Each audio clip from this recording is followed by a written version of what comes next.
नमस्कार दोस्तों, स्वागत है आप सभी का।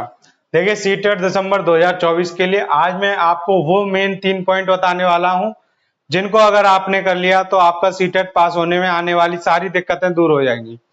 देखिए, ये 3 मेन पॉइंट वो पॉइंट हैं जिनको हर एक बच्चा अपने एग्जाम हॉल में सामना करता है, फिर भी अगर वो अगली बार देने जाएगा तब भी इनमें सुधार नहीं कर पाता है। क्यों नहीं कर पाता है, आज वो सब बातें मैं आपको समझाऊंगा एक एक पॉइंट के जरिए।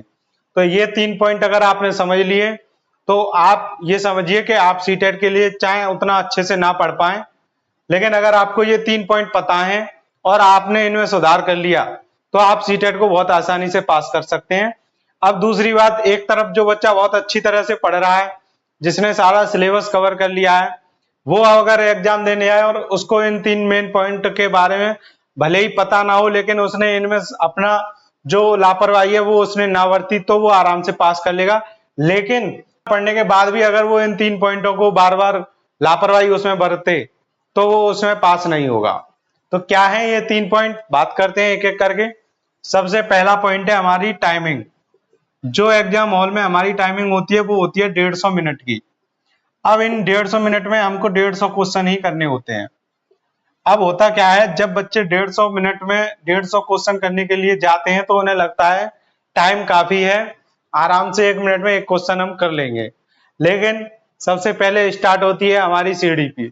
सीडीपी को करने के बाद उसके जो 30 क्वेश्चन है, अगर कोई उनको 20 मिनट में भी कर लेता है तब भी बहुत अच्छी बात है। लेकिन होता क्या है, उल्टा होता है कि वो आराम आराम से शुरू में सोचते हैं कि हम इसको करेंगे तो इसमें 30 मिनट में आराम से हो जाएगा, लेकिन ऐसा नहीं होता है। उसमें 40 से 45 मिनट नॉर्मली हर एक स्टूडेंट लगा देते हैं। अब उसमें इतना टाइम लगने के बाद जब वो हिंदी पर और इंग्लिश पर जाते हैं तो उसके पैराग्राफ में सबसे ज्यादा टाइम लगता है। अगर किसी के पास मैथ साइंस है तो उस मैथ साइंस से उसमें टाइम और ज्यादा लगेगा मैथ के क्वेश्चन करने में। अगर कोई स्टूडेंट ऐसा है जिसके पास एसएसटी है तो भले ही वो एसएसटी में टाइम बचा लेगा, लेकिन उसको जो हिंदी है और इंग्लिश है उसके पैराग्राफ में टाइम लगेगा।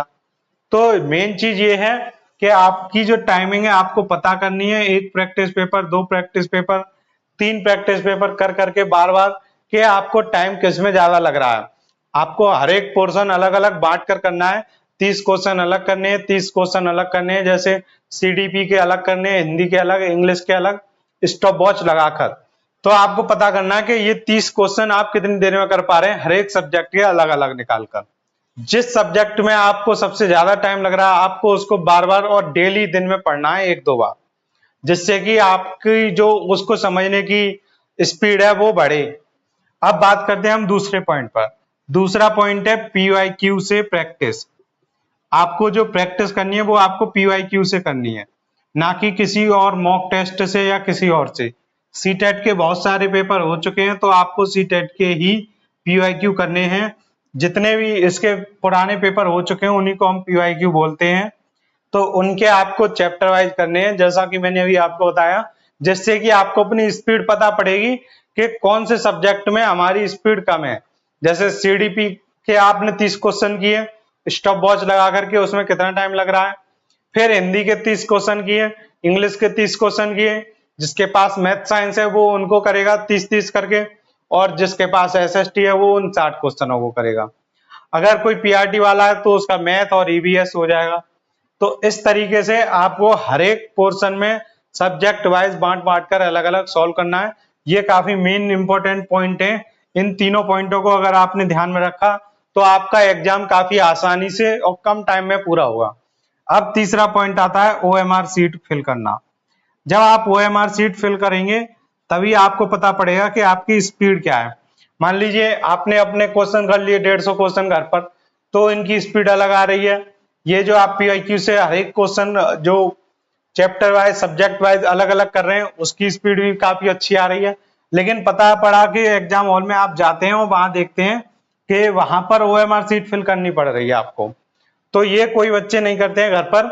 आपको क्या करना है कि ये जो ओएमआर सीट वाली ऐसी गोलों वाली आती है उसको लेके आना है और उसी पर ऐसे फिल कर करके आपको अपने आंसर देने हैं, जिससे कि उसका टाइम भी आपका नोट उसी में मिक्स होता रहे जो आप ये प्रैक्टिस कर रहे हैं। तो ये 3 चीजें अगर आपने कर ली तो एग्जाम हॉल में आने वाली आधे से ज्यादा दिक्कतें आपकी दूर हो जाएंगी। सबसे पहली मेन चीज होती है टाइमिंग। दूसरी, अगर आप प्रैक्टिस कर रहे हो तो आप गलत जगह से प्रैक्टिस करते हो। जिस तरीके के क्वेश्चन आने हैं उस तरीके के क्वेश्चनों की आपको प्रैक्टिस करनी चाहिए। कोई भी कहता है कि हम इतने मॉक टेस्ट दे रहे हैं फ्री में, उतने दे रहे हैं, उनसे क्या फायदा। सीटेट के आपको फ्री में मॉक टेस्ट मिल रहे हैं, बुक से मिल रहे हैं, ऑनलाइन मिल रहे हैं, तो आप उनको करिए जो सीटेट के पुराने पेपर हो चुके हैं। तीसरी बात यह है कि इनको ऑनलाइन ना करके आपको क्या करना है, ओएमआर शीट पर फिल करना है इनके गोले, जिससे कि इसमें लगने वाला टाइम आपको पता रहे। अगर आपने ये तीनों पॉइंट कर लिए तो काफी आसानी से आप सीटेट दिसंबर जो 2024 में होने वाला है, इसकी डेट मैं आपको बता देता हूं। अब इसकी डेट 14 दिसंबर हो गई है, हालांकि सभी बच्चों को पता है, फिर भी मैं आपको एक बार और बता दे रहा हूं। 14 दिसंबर को आपका ये एग्जाम है। तब तक आप अपनी ऐसे ही तैयारी करते रहिए और इन 3 मेन पॉइंटों को ध्यान में रखकर आप अगले 3 दिन तैयारी कर देखिए और मुझे बताइए फिर कि क्या आपको इससे बेनिफिट हो रहा है या नहीं। तो मिलते हैं आपसे अगली वीडियो में, और सीटेट के बारे में जो भी आपके लिए बेटर होगा वो आपको मैं इंफॉर्मेशन देता रहूंगा। धन्यवाद।